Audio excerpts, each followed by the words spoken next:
Okay, goeiemiddag. Dis 25ste Junie Junie, ja.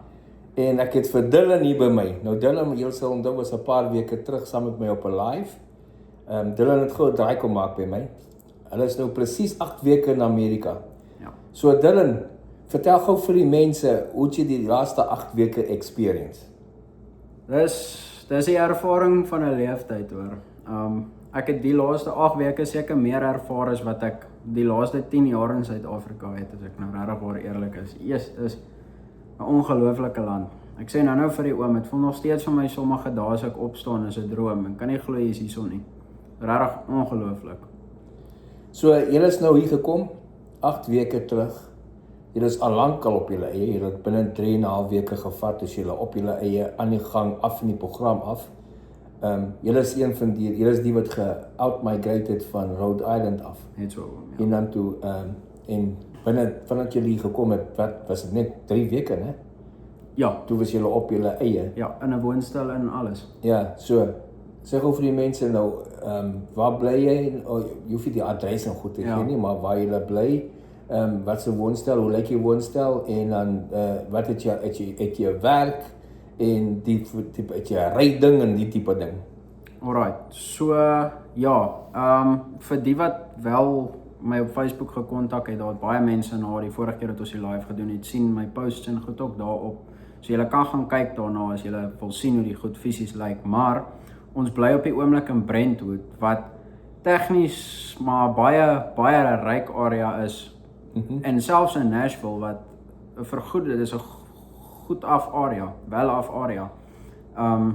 Ons het redelik geskoor met die hier en goed vir die area ook, maar ek meen ons kan bekostig om daar te bly. Maak nie saak hoe ek my speletjies gespeel het nie. Ek sou nie in Constantia kon gaan bly daar in die Kaap teen die hange as ek regtig wou nie.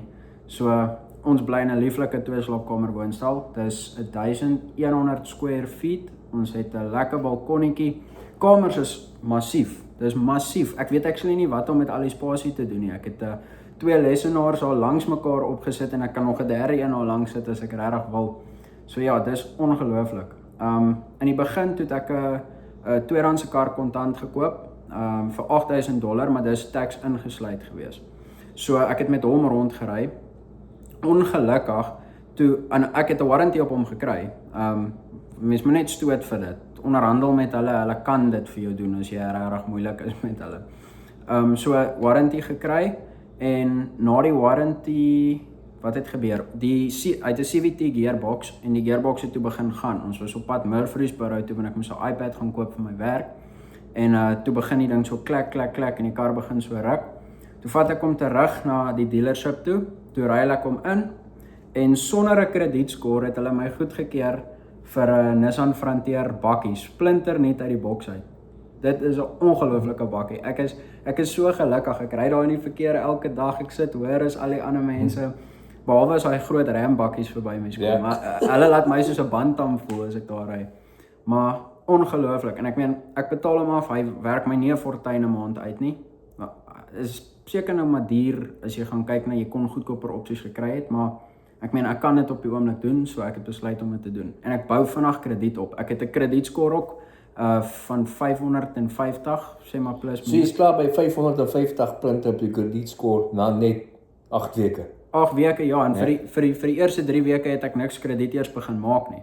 So ek het gedoen wat Oom Orney gesê het met die secured credit card, want die ander ouens gaan jou nie goedkeur nie. So toe het ek $200 neergesit op 'n kredietkaart. En al wat ek doen met daai, ek gaan gooi vir my 1 tank petrol 'n maand en dis $60. So dit werk omtrent 30% uit van jou kredietlimit. Nou dit is die effektiefste hoeveelheid wat jy kan gebruik sonder dat dit lyk asof jy te veel van jou krediet gebruik. En dan moet jy net gaan Google om te kyk wanneer hulle sê die beste datum is om hom af te betaal, dat hy daarom nog gerapporteer word aan die credit bureaus dat jy 'n aktiewe skuld het. En dan so ook die bakkie se skuld, jy moet hom net op datum betaal. So dis die belangrikste, ek het 'n credit score ook. Rakende my werk, ek het 'n verskriklike lekker werk. Ek geniet dit so baie. So ek is 'n outside sales rep vir 'n concrete coatings company. Die nommer 1 concrete coatings company in Amerika, net so by the way. En nommer 16 op die top 200 home improvement companies in die land. So dis baie indrukwekkend. ongelooflike span. Hoe hulle tegnologie gebruik om hulle werk te doen, laat ons maniere daar in Suid-Afrika antiek lyk. Dit is antiek. Ons het nooit aangepas na die nuwe wêreld toe nie. En ek sien dit nou nog op 'n daaglikse basis. Die apps wat hulle gebruik om jou te help om beter te raak en om jou appointments te skeduleer en die invoicing en daai goed te doen. Dis ongelooflik. Dis regtig vir ongelooflik. So hulle het my ons Chicago toe vir training uitgestuur en vir die week alles betaal, ons 'n hotel ingeboek, ons het continental breakfast gekry, met so 'n Mercedes Sprinter wagentjie rondgery, opleiding gekry tot 'n standaard toe wat ek nog nooit in my lewe gehad het nie. Die universiteite het ons nie eers so goed daar, toe ek regtig gedoen het op Stellenbosch, was nie eers so deeglik soos die ouens nie. Hulle werk one-on-one met jou, hulle laat jou goed oefen, hulle gaan regtig in diepte in, maar hulle aanvaar ook jy slim genoeg om te kan dink vir jouself en dit te doen, en dit maak dat jy so kan leer. En sê daarvan wat jy tussen Mampara sit, wat jy alles wil moet sê, 1 + 1 is 2. Ek wil nou nie lelik klink nie, maar so eenvoudig soos dit. En ek doen baie goed by die werk op die oomblik. Ek het 'n pensioen, ek het goeie medies gekry, ek het 'n dental plan, 'n eye care plan, ek het hulle reimburse my van my petrol en daai goed ook. Ek het 'n basiese salaris en ek kry kommissie. En ek alleen kan op die oomblik ek en my ouma dra. So sonder sukkel, en ek gaan kan spaar en al daai ander dinge. So ek is regtig baie geseënd met alles sover. Dis wat ek vir die oom ook nou gesê het. As jy hier aankom, dan vat jy wat 'n job jy kan kry, 100%. Jy kan by Kroger gaan werk, jy kan by Walmart gaan werk, jy kan by enige plek gaan werk. Maar jy hoef nie. Jy hoef nie. Daar is soveel werk hier beskikbaar. Jy het nie kwalifikasies nodig nie, jy moet net bereidwillig wees om te leer, en jy moet vir hulle wys, jy's bereidwillig om te leer. Jy moet vir hulle sê, weet jy wat, ek het nie noodwendig hierdie al gedoen nie, maar ek leer vinnig en ek kan aanpas by wat julle nodig het, gee my net die geleentheid om dit te doen. En die mense gaan jou in jou hand vat en hulle gaan vir jou sê, weet jy wat, ek gaan vir jou die geleentheid. Gaan op Indeed, dit was waar ek my werk gekry het, jy vat mos nou jou Suid-Afrikaanse CV soos wat jy hom het, dan sit jy hom sommer daar in ChatGPT of Gemini wat ook al in, dan pop hy hom en sê vir hom convert to 'n US resume. Dan convert hy hom vir jou in 'n resume in. Dan vat jy daai resume, jy gaan hom net deur, maak seker jou nuwe details en nuwe adres, let wel, is daarop, en jy download hom dan sit jy hom op Indeed. So dan kan jy vir enige werk, jy sien, hier pop 'n werk op, apply. Nou hoef jy nie elke keer deur die hele ding te gaan met die goed nie. So ek het dit een aand gedoen, ek het 10:00 die aand begin, en ek het 2:30 die volgende oggend opgehou met dit. En ek het 12 ouens gehad wat my teruggebel het. Ek het vir 14 jobs in totaal aansoek gedoen. Van daai 12 het ek 8 onderhoude op die ouende gedoen, en van daai 8 het 4 van hulle vir my werk aangebied. Die ander het ek gesê, ek gaan nie eers in die tweede ronde van die onderhoud oorgegaan nie, want ek was happy met wat ek die besluit gemaak het. So ek het eers by 'n roofing company begin, waar ek daar sales gespeel het, en toe besluit ek eerder om na die concrete een toe te gaan. Met die roofing company, dit moet julle ook kyk, was 'n 1099 posisie. So dit beteken dat jy is 'n independent contractor, so hulle gaan nie vir jou pensioen en medies en al daai dinge, retirement plan voorsien nie. Maar hulle gee jou dalk 'n bietjie meer uit op jou basies. Maar jy moet al daai goed self voorsien, en dan moet jy onthou, dan moet jy met jou taxes, waar jou employers, as jy kyk na jou totale tax goed, jou employer betaal vir jou social security tax, vir jou federal goed, 'n gedeelte, die helfte daarvan. As jy 'n 1099 contractor is jy verantwoordelik vir die volle porsie daarvan. So alhoewel jy meer betaal word, jy gaan daai belasting dan moet betaal. Yep. So dit is hoekom dit beter was vir my om 'n voltydse posisie te vat, wat 'n W2 position genoem word. En dit is waarop ek op die oomblik is. So let wel en kyk daarvoor uit, want daar is bitter baie goed wat 1099 aanbied. Nou as die basies goed genoeg is, dan kan jy natuurlik daarna kyk. Maar as jy eerder 'n W2 posisie kan kry wat bietjie minder is, maar soortgelyk is, vat dit eerder. So ja, company waarby ek is ongelooflik nice. Ek het my nuwe bakkie nie, ek ry lekker rond. Bietjie van 'n fout begon, toe ek aansoek gedoen het by die company, toe was ek nog in Whitehouse. So ek het my Whitehouse adres opgegee, maar ons is nou in Brentwood, wat in die onderkant van Nashville is. Ja, ons is 'n halfuur noord van Nashville, Brentwood is 'n halfuur suid van Nashville, so is 'n uur van hier af. Ja, dis 'n entjie se ry na die oom hulle toe.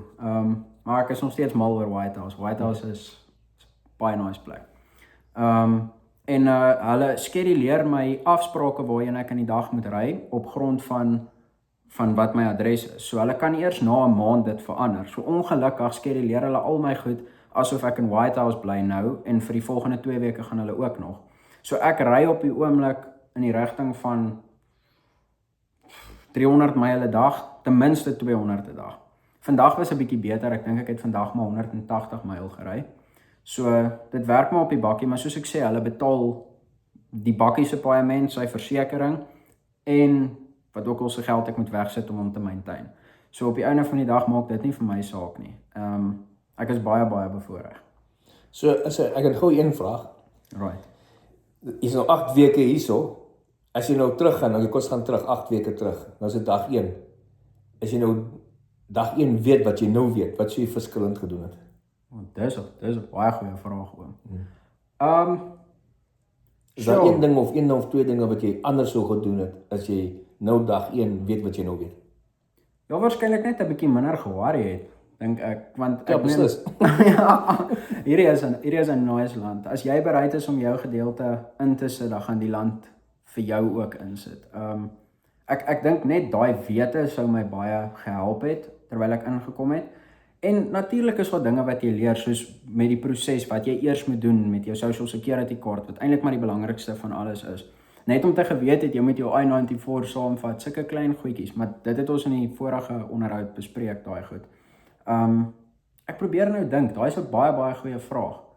Wat sou ek werklik anders gedoen het? Ja, as jy iets kon oordoen, iets op 'n ander manier. Ek kan vir jou een ding sê. Ek sou nie Brentwood toe getrek het nie, ek sou in White House gebly. Ja, dis een ding. En nog 'n ding wat ek vir jou kon sê, as jy nou weet, as jy dag 1 geweet wat jy nou weet, het jy 10-1 op dag 1 vir jou caseworkers gesê, moet ons nêrens insit nie, cash ons uit dat ek op 'n aeroplan klim en ry. Ja. Want hulle het nog geld gemors op julle 2 verskillende akkommodasies ingedruk. Dis wat ek sê. Daar's goeie plekke en slegte plekke oral en die oom hulle weet dit beter as enigiemand want hulle is met soveel mense in kontak. Maar as jy weet, daar's 100 mense wat kla oor 'n spesifieke plek en jy sien jy gaan na daai plek toe, moenie voor die tyd baie opskop nie, maar sê vir IOM wanneer jy op daai lughawe is, hoor hierso, jy is bewus van 'n klomp mense wat daar is en ongelukkig is, want die agency is onbehulpsaam, jy gaan wil outcash. Die oomblik wat jy by die lughawe opgetel word, dan sê jy vir hulle, hoorie, jy wil outcash. En jy wil jou ding doen. En dan maak jy plan om ergens heen te gaan. En dit help nie jy vestig ergens en laat hulle jou papierwerk begin doen op 'n sekere adres en dan moet jy nou 3-4 maande daar sit en wag vir die goed om in te kom. En wat doen? Al jou geld raak weg en jy moet 'n werk dan kry op die ou en dan bly jy in die hol. Verstaan? Dis nie 'n Ja, so as jy daai geleentheid het, as jy die voor en onthou jy's pas beperk aan inkomste en onthou as jy daai sê ek cash out, dan sê op jou eie. Ja. Jy is definitief op jou eie. Daai geld gee hulle vir jou in 'n check en dan sê hulle dankie baie. Jy gaan na 'n ander plek toe, jy kan vra by 'n ander plek waar jy kom, as daar caseworkers is wat jou kan help met goeders. Hulle is nie verplig nie. Party sal jou help, maar nie almal nie. En so jy moet weer bereid wees om op jou eie aan te gaan. Maar hier's die een ding. In Amerika is alles so maklik. Jy het nie 'n caseworker nodig om vir jou te help om aansoek te doen vir Social Security of vir die medies of vir die, hulle weet dan die proses om te volg, maar dit is so maklik om op internet uit te vind wat die proses net self te doen. Jy het mos toe jy gekom het vir julle 'n profiel oopgemaak op USCIS en goeders. Ja. En daarvolgens jy het mos hom gebruik om jou adres te verander. Wat het jy nog opgedoen? Ons het ons adres goed daarop verander. Jy kry jou notices van jou eligibility wanneer jy jou green card en goed kan verander. En jy kan daardeur aansoek doen vir dinge soos jou Social Security income en dit word aangestuur na die Social Security Administration toe, wat Department of Home Affairs in Amerika is. Net baie netjieser, baie vinniger en baie vriendeliker. Ja, en dit werk. Dit werk actually. So ja, dis wat ek sê, het nie 'n caseworker nodig nie. Die ouma is die beste caseworkers wat jy ooit gaan kry en hy maak video's so julle almal weet wat om te doen. Ja. So nou verder, as 'n ou nou dink, jy is nou hier vir 8 weke, jy is nou klaar gesettel en alles. Ja. En jy vermoed jy gaan dalk later skuif. Ja. na 'n ander plek toe. Nou jy's nou wat in die laaste 5 weke het jy jou credit score opgebou na wat 550. 550, ja. So jy gaan byvoorbeeld by die einde van jaar 1 gaan jy al definitief oor 650 nader aan 700 wees, dalk oor 700. As jy hierso in Amerika oor 700 gaan, dan is jou kop uit. Jy kan die terme stel vir enige ding. So dit beteken jy gaan al met daai credit score, ons was 720 dink ek toe ek hierdie huis gekoop het. En dit was binne 'n jaar en 'n half het ons opgebring na 720 toe koop ons hierdie huis waar ons nou in sit. Toe bou hulle hom vir ons. Ek het elke dag hier kom kyk hoe hulle die huis bou. So dis hoe vinnig jy in die gang kan kom, dis hoe vinnig jy huis kan bou. Ek het die voordeel gehad daai tyd nog en military te gebruik om ek het nie nodig om 'n deposit te betaal nie. Nou deesdae meeste van die mortgages gaan jou 'n deposit vra, so jy moet begin opspaar. En as jy nou wil huis bou eendag of huis koop, begin so lank spaar aan 'n deposit en alles daarso, want party plekke as jy nie 'n groot deposit het nie, party plekke laat jou steeds toe, maar dan charge hulle jou mortgage insurance. So, mortgage insurance is 'n ekstra omdat ons nie 'n deposit betaal het nie, ons mortgage insurance betaal het. Dis so ekstra $200 'n maand op jou mortgage, op die escrow, tot jy jou kapitaal van jou huis by 20% gekry het. Ja, wat jy afbetaal ja, het. En dan stop het. Dan betaal jy dit nie meer nie. En 'n sekere hoeveelheid. So dit is maar iets wat jy kan onthou en kan aandink. As jy jouself kan voorberei. Maar as jy kan geld saam met jou bring. Ja. As jy kan geld saam met jou bring, jy sê nie vir die keisokers jy het ekstra geld of so nie. Dat jy help jou maar enige geld wat jy kan saam met jou bring, obviously gaan jy help om in die gang te kom hierso. Kyk na karretjies en so aan. Die een ding as jy wil doen, is jy wil karre koop hierso. Kyk vir 'n nuwe kar of tweedehandse kar. Daar is party plekke wat jou gaan nie help nie, want jy het nie 'n kredietscore nie. Daar's party wat jou sal help. Hulle gaan jou net bietjie meer charge as gewoonlik. Val die interest rate. Moenie net aanvaar die eerste een wat jy sien nie. Jy kan nog steeds vir jouself kyk, wil op by 'n ander plek gaan kyk. En dan gewoonlik bring hulle jou interest rate bietjie af. Ja. En ook doc fee. Min mense weet daarvan. In Amerika is 'n ding wat genoem word die doc fee. Doc fee is 'n fee wat jy betaal wat hulle gebruik om 'n kar te register en allerhande sundries, jou nommerplaat en allerlei goeders. In Tennessee, die gemiddeld hier so $700. Ja. Party plekke charge ons sommer $2000. En hulle sê dis hoeveel hulle charge. Sê vir hulle wil uitvind. Kyk op Google, wat's die average doc fee in Tennessee of in Iowa of in waarever jy is. Ja. En dan gaan sê jy vir hulle, nee, ek stel nie belang as jy vir my so baie wil doc fee charge nie, dan gaan ek na 'n ander plek toe. En jy sê nie hoe vanaf kom hulle reg. Ja. Ja, ek dink ook net met die karre en so aan, as jy net, al ry jy net 2 maande met die ding, kry dalk vir jou in die begin eers net 'n tweedehandse kar, net totdat jy 'n werk het. Want die oomblik wat jy 'n werk het en jy het jou offer letter van die werk, dan kan jy hom vat na 'n dealership toe en hom vir hulle wys en sê hoor ek doen met hierdie ding aansoek. Ja. So ek het ingeloop by die dealership en hulle het my gehelp dat ek goedgekeur is vir die lening, vir die bakkie. Maar ek het nie eers geweet wat hulle alles daar gesit en doen het nie. Ek het net toestemming gegee dat hulle die credit applications gedoen het. So hulle het by 'n klomp plekke credit applications gedoen en daar was een wat dit aanvaar het. Ek weet nie hoeveel ander dalk sou nie. Maar ek het byvoorbeeld gister en eergister 'n brief van die pos. Ja, die pos werk nog. Hulle kom laai dit elke dag by ons af. En reg deur die dag. Hulle sal in die oggend kom, dan in die middel van die dag is al weer een en in die middag sommer weer. Maar in elk geval wat ek notices gekry het wat gesê het, ek is afgekeur. Nissan of Cool Springs, dis waar ek my kar gekoop het namens my aansoek gedoen en ongelukkig is ek afgekeur. Maar terselfdertyd het ek 2 ander gekry wat vir my weer gesê het ek is goedgekeur, maar ek het hulle nie gekies nie. So daar is altyd opsies, maar jy kort daai letter, jou offerletter van die werk af om vir hierdie tipe goed aansoek te doen vir krediet. Okay, nou hier's baie belangrik wat jy en almal wat luister. Jy gaan nou as jy 'n kar gekoop het, tweedehands of nie, maak nie saak nie. Jy gaan binne die eerste 2 weke gaan jy al jou eerste goed in die pos kry wat sê jou kar se warranty expire, jy moet onmiddellik die warranty renew en uitneem. Lag hy goed, gooi dit weg, moenie dit oopmaak nie. Gooi dit net weg.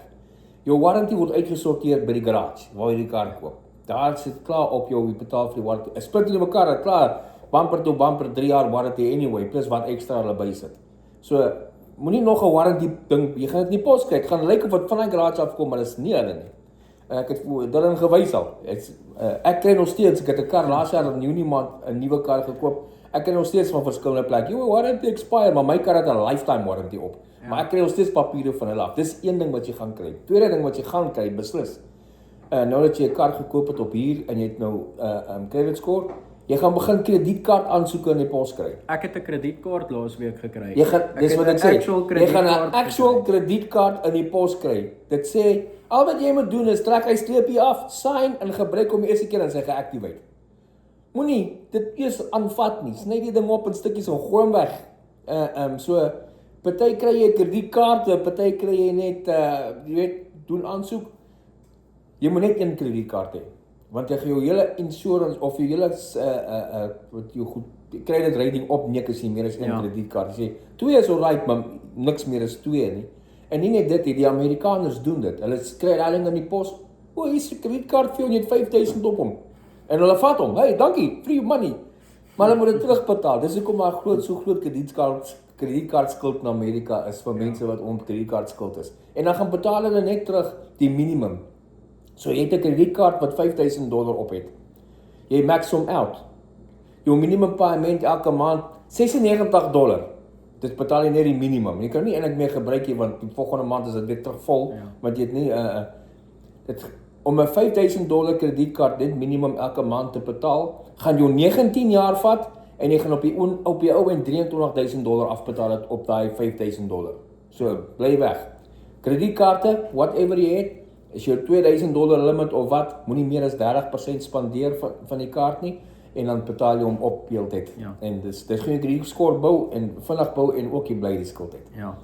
En oom het nou gevra wat sal ek ook anders gedoen het. Ek wil net terugkom daartoe.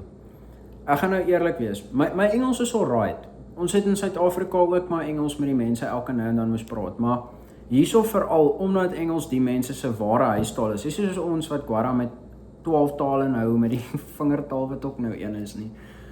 So ek weet nie, ek was maar bietjie selfbewus oor die Engels gewees in die begin en vir die eerste keer in my lewe waar ek nooit ge-worry het oor die Engels nie, want die res se Engels was either dieselfde of slegter as myne. Waar hierso is dit mos maar nie die geval nie. Ek was maar bietjie selfbewus oor die Engels gewees mettertyd. Maar soos wat ek aangegaan het, hier is soveel mense van ander lande af in Amerika wat sy Engels eintlik baie slegter as ons in is. Dat as jy met die Amerikaners Engels praat, ek weet nie, ek het nou al gesprek met 'n paar Amerikaners gehad wat soos wat ek self bewus is oor die feit dat ja, Engels is nie my huistaal nie, ek gaan dalk nou nie die regte woord gebruik nie of ek praat dalk 'n bietjie stadig of met 'n aksent of 'n deel van daai. Voel hulle weer selfbewus oor die feit dat hulle net een taal kan praat. Hulle het vir my 'n paar keer toe ons daar in training in Chicago was, wat ons so lekker in die aand saam met, dis 'n lekker groep mense gewees, van reg oor die land wat daar kom train het. Wat ons in die aand so daar op die stoep op die hotel gesit en praat het. Dan toe sê hulle vir my, dink ek dis moeiliker vir 'n Engels sprekende persoon om 'n ander taal aan te leer as wat dit is vir iemand van 'n ander taal om Engels aan te leer. So ek vir hulle nee, ek dink nie dit is nie. Ek dink net julle is nooit tweetalig groot gemaak nie en julle het nie gemaklik geraak met jou brein wat in twee strome dink of kan translate as ek dit vertaal vir die Afrikaanse puriste. Wat julle verstaan wat ek sê. So die mense gaan jou nie oordeel oor jou Engels nie. As jy vir hulle gaan sê, ja, I work in the garden and I take the hose and I water the plants, hulle gaan jou verstaan. So moenie daaroor worry nie. Gaan vir die job. Soos wat oom ook altyd sê met gaan hulle my goedkeur, gaan hulle my afkeer. Laat hulle vir jou sê jou Engels is 'n probleem voor jy self besluit dis 'n issue. Meerderheid van die mense, ek sê vir hulle nou nog as ek by my kliënte aankom, I'm sorry I do have an accent and that might create a problem. Dan sê hulle vir my, oh no, you're good. Hulle is mal oor daai frase. Jy gaan dit 100 mal in Amerika hoor. Ja. Oh no, you're good. Jy gaan dit 100 mal hoor. Dis soos lekker man. En hulle mag jou nie afkeer omdat jou Engels swak is nie. Ja. Dis Title 7 diskriminasie. Hulle mag jou nie afkeer nie. Behalwe as jou job van so 'n aard is, jy's 'n ATC. Dan moet jy kan Engels praat. Jy weet, daar kan hulle jou afkeer. Maar gewone ander jobs kan jy jou nie afkeer as jou Engels swak is of so nie. Behalwe as die job requirement is 'n volledige Engels wat gaan oor safety. Ja. Dis die enigste plek, maar die res, meeste van die plekke glad nie, want dis Title 7 violation. Ja. Net om dit in perspektief te stel, daar's 'n ou van een of ander moslemland af by die vorige plek waar ek gewerk het, die roofing plek. Hy het daar begin 3 weke voor ek daar begin het en hy het klaar in daai 3 weke het hy vir hom oor die $30,000 se kommissie bygemaak. Sy Engels is so gebroken, hy kan nie eers vir jou een sin praat nie. Maar hy het in 'n salesposisie dit reg gekry. Ja. Ek sê niks. Ja, dis hoe dit gaan. So, okay, ek moet nie te lank aangaan nou nie. Dis goed vir vandag. Ons sal later in die maand 2 maande so kans gee en sien hoe vorder julle daar so, dan doen ons weer 'n chat. Ja. En so aan, so vir die wat geluister het, ons sal vanaand hierdie post en so julle dit op YouTube en op Facebook sien. Maar dankie vir die chat en die gekuierery. Nee, dit was lekker geweest, 100%. Sterkte almal. Cheers almal.